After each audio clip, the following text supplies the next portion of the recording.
Mevlana'nın ışınlanma mucizeleri. Apor olayları, tarih boyunca insanlığın evrimsel ilerleyişine katkıda bulunan peygamberlik kurumu ve diğer mistik ekoller tarafından bir vasıta olarak kullanılmış bulunan kendine özgü bir ışınlanma biçimidir.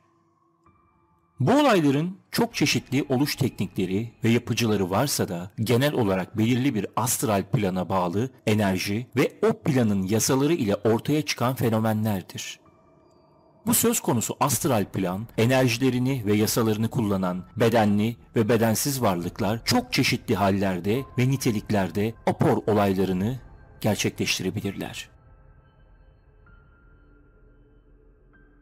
Apor aynı zamanda fizik yetenekli medyumların celselerinde önceden mevcut bulunmayan eşyanın meydana çıkışıdır. Deney sırasında elde edilebildiği gibi farkında olunmadan da görülebilen olaylardır. Ancak bu şekilde psikik olaylar günlük hayatta sık görülmediğinden doğaüstü olaylar olarak yorumlanmaktadır.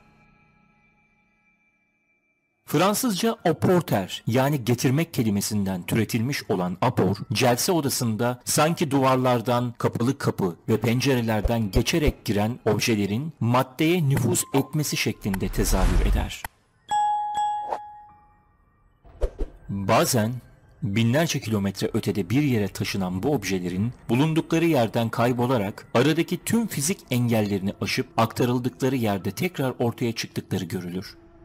Sherwood Eddy, Ölümden Sonra Yaşayacaksınız adlı kitabında 1941 yılında kendisinin de bulunduğu bir celse sırasında dökme demirden yapılma ağır bir kül tablasının Chicago'daki bir apartman katında ortadan kaybolarak hemen hemen aynı anda New York'taki celse odasında belirdiğini aktarmaktadır.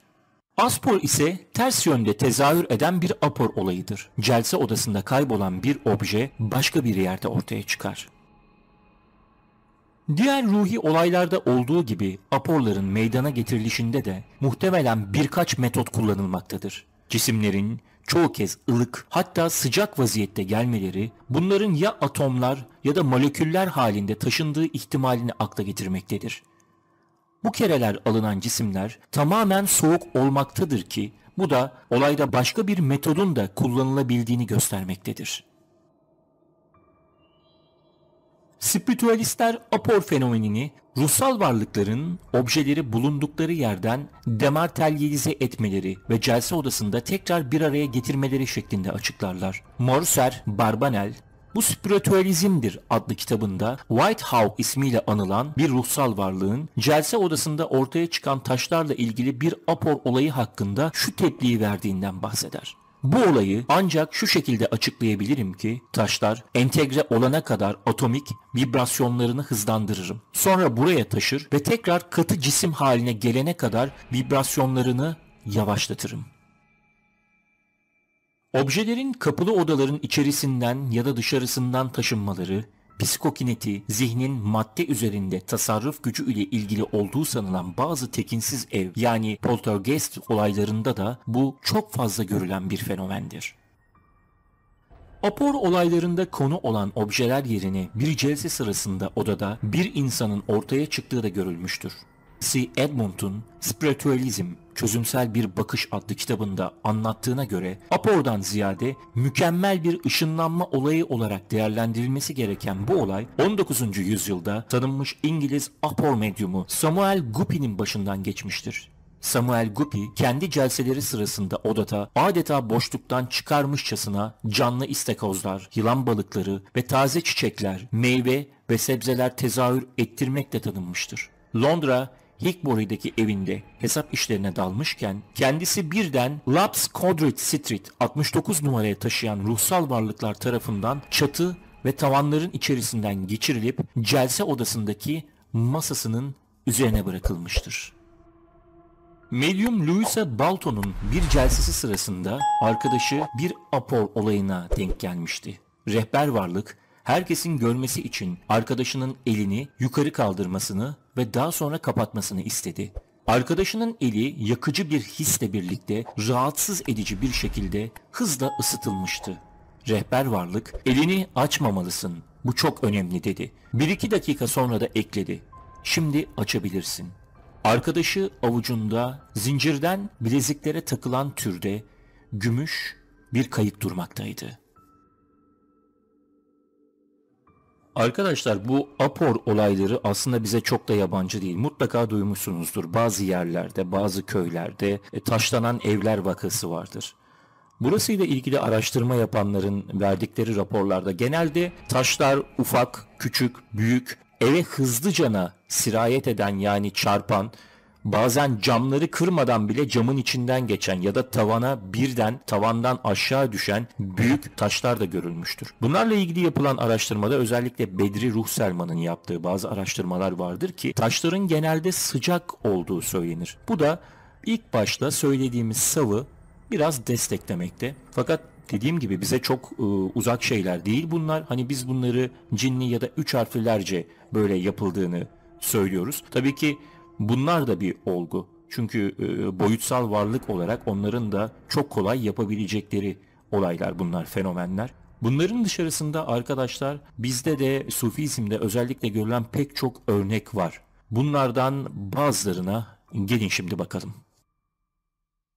Bir gün Hazreti Mevlana bir hamamın kapısından geçerken hamamın ocakçısı Hazreti Mevlana'nın arkasına düşüp "Çok fakir ve çoluk çocuk sahibiyim. Dünyalıktan da hiçbir şeyim yoktur. Mevlana'nın bana bir şey vermesini istiyorum" deyip yalvarıp yakarır.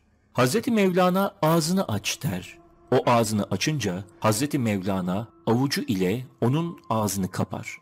Ocakçının ağzından az sonra kucağına bir şeyler dökülür. Baktığında kucağında daha sıcaklığı üzerinde yeni basılmış ve yeni damgalanmış 20 altın dinar olduğunu görür.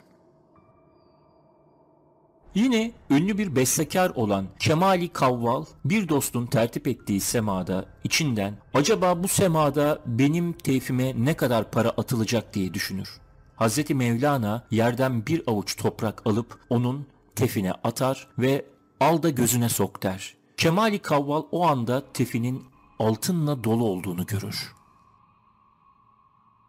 Yine bir gün Hazreti Mevlana Emir Bahattin'i ziyarete gitmiştir. Bir zaman sonra Hazreti Mevlana'nın yemek istemesi üzerine Emir Bahattin hizmetçisine yiyecek ne olduğunu sorar. Fakat hizmetçi yemeğin yeni yendiğini ve kapların yıkanmak için tencereye su konulduğunu söyler.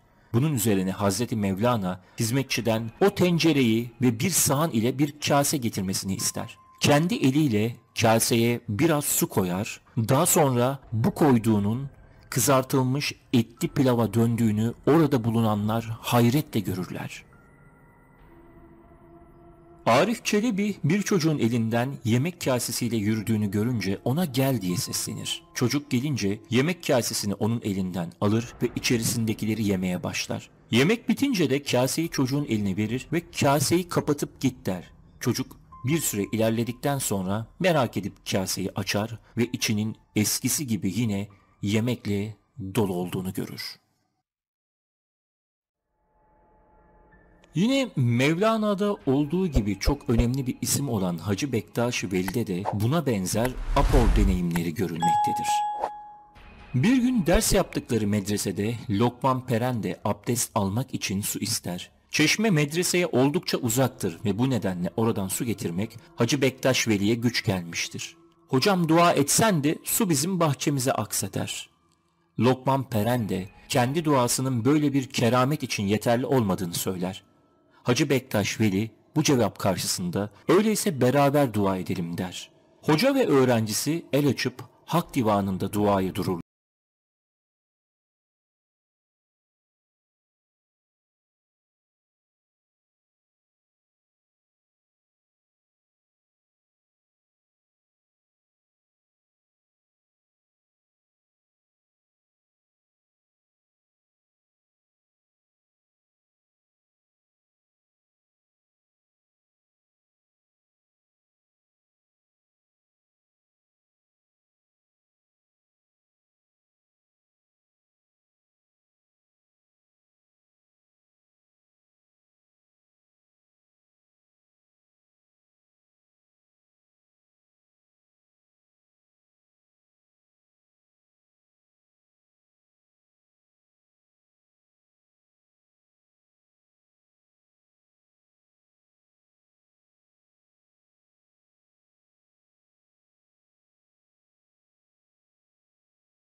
Videolarımızın devamı ve kanalımızın gelişmesi için abone olmayı unutmayın.